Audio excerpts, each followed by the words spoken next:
Hello मित्रों, आइए। अभी गया है गणेश चतुर्दशी, पता नहीं क्या बोलते हैं।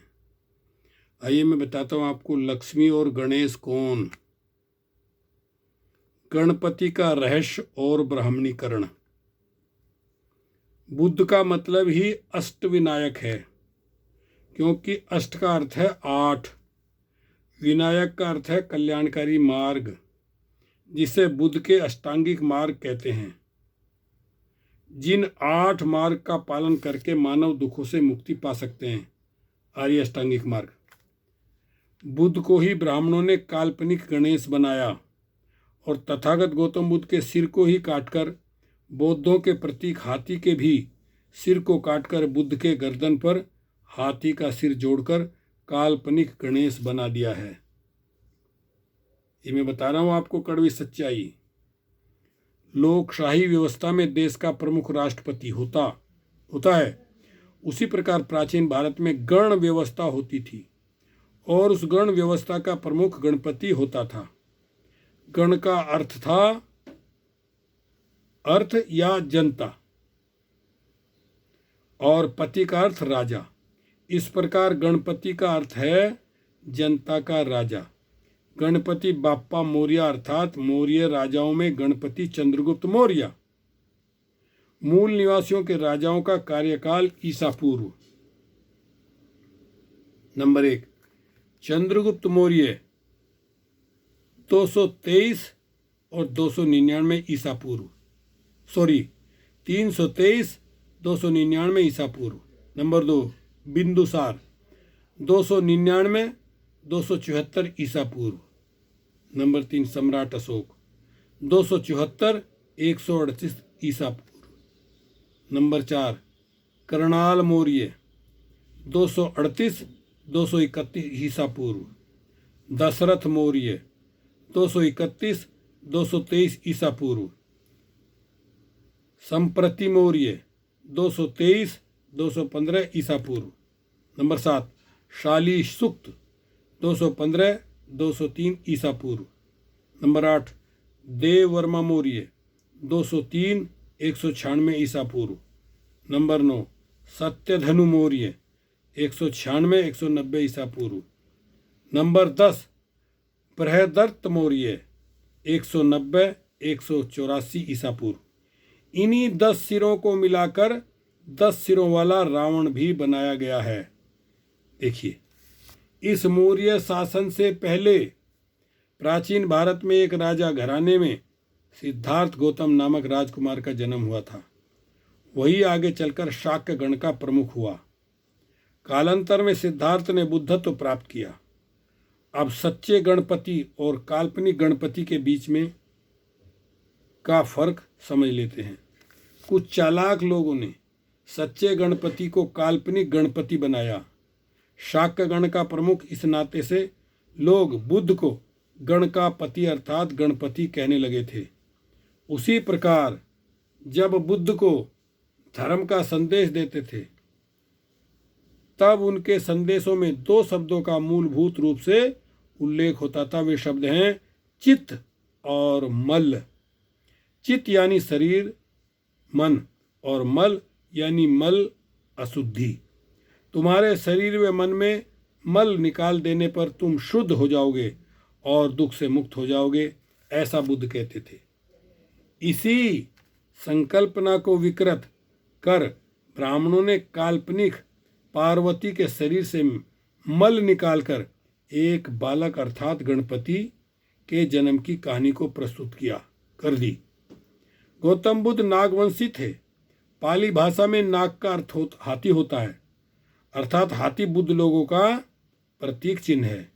इसलिए इस नए जन्मे बालक सिद्धार्थ को हाथी के स्वरूप में बताया गया। अर्थात हाथी बुद्ध के जन्म का प्रतीक है और हाथी बौद्ध धर्म का भी प्रतीक है। इस सत्य को छुपाने के लिए ब्राह्मणों ने काल्पनिक पार्वती के काल्पनिक पुत्र को हाथी की गर्दन लगाई। किसी अन्य प्राणी जैसे शेर, बैल, घोड़ा, चूहा की गर्दन नहीं लगाई। अष्टविनायक का सत्य। जगत में दुख है, ये बात दुनिया में सबसे पहले बताने वाला बुद्ध ही था।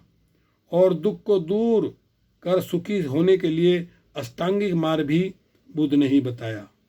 अष्टांगिक मार्ग का अवलंबन करने से दुख नष्ट होता है। यह बुद्ध ने सिद्ध कर दिखाया। यह 8 नियम या सिद्धांत विनय से संबंधित है, इसलिए बुद्ध को विनायक कहा गया। और 8 मार्गों का विनयशील होने से अष्ट विनायक भी बुद्ध को ही कहा गया। अष्टांगिक मार्ग इस प्रकार है: सम्यक दृष्टि, सम्यक संकल्प, सम्यक वाणी, सम्यक कर्मांत, सम्यक आजीविका, सम्यक व्यायाम, सम्यक स्मृति, सम्यक समाधि। अर्थात अष्टांगिक मार्ग से अष्टविनायक होकर दुख को नष्ट कर सुख की प्राप्ति करवाने वाला बुद्ध था। इसलिए बुद्ध को लोग सुखकर्ता और दुखहर्ता कहने लगे। इस सत्य को दबाने के लिए ब्राह्मणों ने काल्पनिक गणपति को अष्टविनायक भी कहा और सुखकर्ता दुखहर्ता भी कहा। इसका मतलब यह है कि गणपति तीसरा कोई नहीं है, बल्कि तथागत बुद्ध की गणपति है। तथागत बुद्ध ही गणपति हैं। ब्राह्मणों ने बुद्ध अस्तित्व को नष्ट करने के लिए काल्पनिक गणपति का निर्माण किया। बौद्ध ग्रंथों का ब्राह्मणीकरण करते समय उन्होंने कई गलतियां की, जिससे ब्राह्मणों की बदनामी उजागर होती है।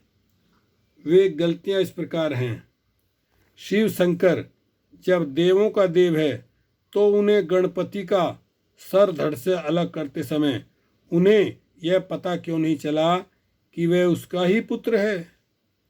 जब गणपति देव था तो उसे यह कैसे पता नहीं चला कि जिसे वह रोक रहा है वह उसका ही बाप है? शंकर को यह कैसे पता नहीं चला कि बिना उसकी अनुपस्थिति में उसकी बीवी गर्भवती कैसे हो गई, जबकि वह नौकरों की सुरक्षा में थी? अगर पार्वती शरीर के मैल से बालक बना सकती है तो वह उसी मैल से बालक का सिर क्यों नहीं बना पाई?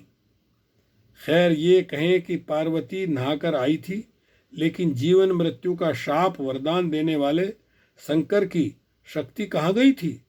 शंकर ने एक निष्पाप हाथी की जान क्यों ली? सोचें कि क्या किसी छोटे से बालक की गर्दन में हाथी का सिर फिट कैसे बैठ गया? ये सिर्फ काल्पनिक कहानी हो सकती है, सच्चाई नहीं। लक्ष्मी कौन? जैसा कि आप जानते हैं, लक्ष्मी का दूसरा नाम माया, और माया शब्द कहाँ से आया? तथागत गौतम बुद्ध की माँ का नाम महामाया था। ब्राह्मणों ने बड़ी चतुराई से महामाया को ही माया अर्थात लक्ष्मी नाम देकर धन की देवी बना दिया और पूजा पाठ हवन पाखंड करके अपनी कमाई का जरिया बना दिया।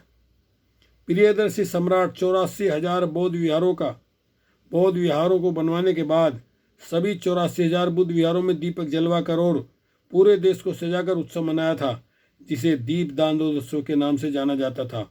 उसी दिन एक दूसरे को उपहार देते थे और गरीबों की मदद करते थे। रात के समय में तथागत गौतम बुद्ध और उनकी माता महामाया की मूर्ति रखकर वंदना करते थे, जिसे ब्राह्मणों ने बड़ी चतुराई से बुद्ध को गणेश और महामाया को ही लक्ष्मी बनाकर लोगों को बेवकूफ़ बना दिया।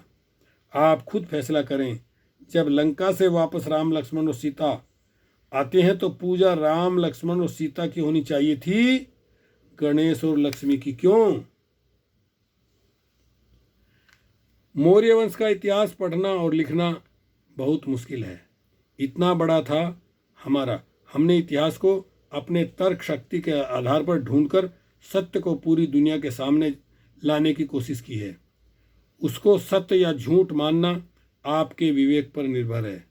इसलिए symbol of knowledge Bodhisattva Bharat Ratna भारतीय संविधान के निर्माता बाबा साहेब डॉक्टर अंबेडकर ने 22 सालों तक सभी धर्मों का गहन अध्ययन के बाद पाया कि बुद्ध धर्म ही वैज्ञानिक सिद्धांत पर आधारित धर्म है और बुद्ध धर्म से ही सभी मनुष्य का कल्याण हो सकता है। इसीलिए ही बाबा साहेब डॉक्टर अंबेडकर ने खुद बौद्ध धर्म ग्रहण किया और पूरी दुनिया को बुद्ध धर्म अपनाने का आदेश दिया था। जो मूर्ख ब्राह्मणी वायरस से पीड़ित हैं और बुद्ध धर्म को समझना नहीं चाहते हैं, स्वर्णों द्वारा अपने मार खाने या अपमानित होने का इंतजार कर रहे हैं और ब्राह्मणों से नीच बनकर ब्राह्मणों की गुलामी करेंगे और अपनी आने वाली पीढ़ी को भी ब्राह्मणों का गुलाम बनाकर जाएंगे। सभी देशवासियों के हित में है कि जल्द से जल्द बौद्ध बनो। अपना सरनेम बौद्ध लिखें और